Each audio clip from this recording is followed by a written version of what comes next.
एक ऐसा देश जहां की लड़कियां बार्स में पैसे वाले लोगों के सामने नाचने के लिए अक्सर तत्पर रहती है और उसकी खूबसूरती देखकर आप पूरी तरह से मंत्रमुग्ध हो जाएंगे। दोस्तों, कतर एक ऐसा देश जहां पर पैसे की कोई कमी नहीं है। दोस्तों, हम आपको बता दें, सिंगापुर के बाद अगर किसी जगह पर सबसे ज्यादा अमीर आदमी पाए जाते हैं तो वो कतर में ही है। इसकी अधिकतर इनकम यहाँ मौजूद तेल भंडारों और प्राकृतिक गैस पर निर्भर रहती है। लेकिन दोस्तों, इतना सारा पैसा होने के बावजूद भी इस देश के लोग बिल्कुल भी खुश नहीं हैं। जी हाँ दोस्तों, इस देश के 90% लोग नाखुश हैं और इनकी संख्या दिन प्रतिदिन बढ़ती जा रही है। अब आप सोच रहे होंगे कि जिस देश में इतना पैसा है वहां के लोग नाखुश कैसे हैं? दोस्तों, इसके पीछे की वजह हम आपको अंत में बताएंगे, इसलिए बने रहिए हमारे साथ अंत तक। दोस्तों, अनेक भारतीय बेहतर काम पाने के लिए कतर जाना पसंद करते हैं क्योंकि ये एक ऐसा मुल्क है जहां काम और पैसे की कोई कमी नहीं है। ये देश खूबसूरती में भी अच्छों को मात देता है।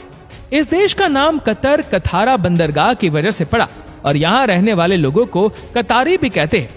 दोस्तों, इस देश की रोजी रोटी यहाँ पर मौजूद तेल भंडार और प्राकृतिक गैसों पर निर्भर करती है। इस जगह की खास बात यह है कि यहाँ पर टैक्स जैसी कोई चीज नहीं है। लेकिन इतना सब कुछ होने के बावजूद भी यहाँ 90% लोग नाखुश रहते हैं। और हाँ दोस्तों, यहाँ पर सिर्फ नाखुश लोगों की संख्या ज्यादा नहीं है, बल्कि अगर आप यहाँ का जेंडर रेशियो भी देखेंगे तो यहाँ पर 80% लड़कों पर केवल 20% लड़कियां ही है, जिसकी मेन वजह यहाँ पर काम करने आए लोगों को बताई जाती है। दोस्तों, अगर हम कतर की जनसंख्या की बात कर रहे हैं तो इनका मामला ही बड़ा अजीब है, क्योंकि इनकी आबादी जहां 22 से 23 लाख है, वहीं इसके केवल 15% लोग ही स्वदेशी है। बाकी की 85% लोग बाहर के देशों से काम करने के इरादे से यहाँ आकर रहती है, जिनमें भारत, पाकिस्तान, बांग्लादेश और अन्य कई एशियाई देश शामिल है। दोस्तों, यूं तो कहने को कतर बहुत छोटा सा देश है, लेकिन आपको बात सुनकर बड़ी हैरानी होगी कि 2022 के फीफा वर्ल्ड कप की मेजबानी भी कतर ने ही की थी। और इस वर्ल्ड कप को होस्ट करने के लिए कतर ने अपने देश में तरह तरह की व्यवस्थाएं की थी, ताकि जितने भी लोग फीफा वर्ल्ड कप का लुत्फ उठाने आए उन्हें किसी तरह की कोई परेशानी ना हो।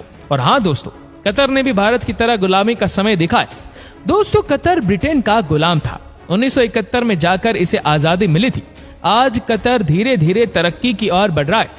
वैसे दोस्तों, कतर में आपको ऐसे कई सारे कमाल देखने को मिल जाएंगे जो किसी को चौंका कर रख सकते हैं। जैसे आपको यहाँ मैकडोनाल्ड का बर्गर 300 रुपए का पीस मिलेगा, लेकिन 1 लीटर पेट्रोल 15 रुपए में बड़ी आसानी से मिलेगा, जिसकी एकमात्र वजह है कतर के केवल 1% एरिया में खेती होती है, जिस वजह से कतर का खान पान का अधिकतर सामान बाहर के देशों से आता है।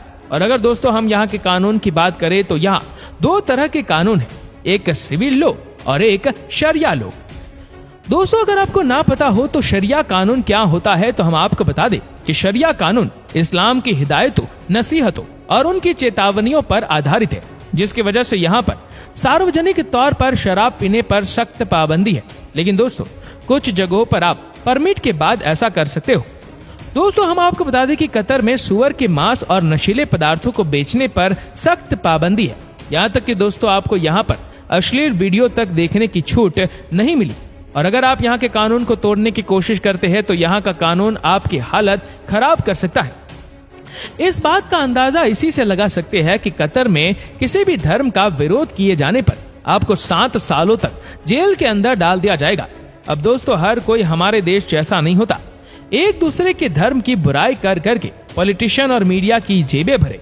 दोस्तों, कतर का कानून काफी सख्त है, इसी वजह से यहाँ पर क्राइम रेट भी ज्यादा नहीं है।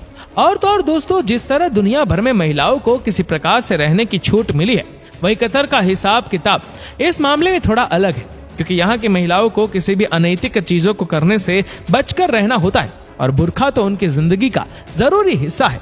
और जब यहाँ पर पुरुषों को ही खुले में शराब पीने की इजाजत नहीं है तो महिलाओं की तो बात ही छोड़ दो। लेकिन अगर बात करें यहाँ के सैनिकों की तो 22 से 23 लाख की आबादी में सैनिकों की संख्या 12,000 के करीब है। दोस्तों, अगर यहाँ के नेशनल फ्लैग की बात करें तो ये 2 रंगों का है, एक सफेद और एक लाल। सफेद रंग यहाँ पर अमन और चैन का प्रतीक है, वही लाल रंग युद्ध और वीरता की बात करता है। और हाँ दोस्तों, जैसा कि हमने आपसे पहले ही कहा था कि 2022 के फीफा वर्ल्ड कप के लिए कतर ने हर संभव कोशिश की और जगह जगह पर स्टेडियम का निर्माण करवाया। जिसमें उनके देश की सरकार के साथ साथ देश के सैनिक भी पूरी ईमानदारी से लगे हुए थे। दोस्तों, हम आसान भाषा में कह सकते हैं कि कतर भले ही छोटा देश है, लेकिन ये किसी भी मामले में पीछे नहीं है। उनकी मेहनत और लगन के बल पर ये धीरे धीरे आगे बढ़ने की कोशिश कर रहा है, जिसकी शुरुआत होती दिखाई दे रही है।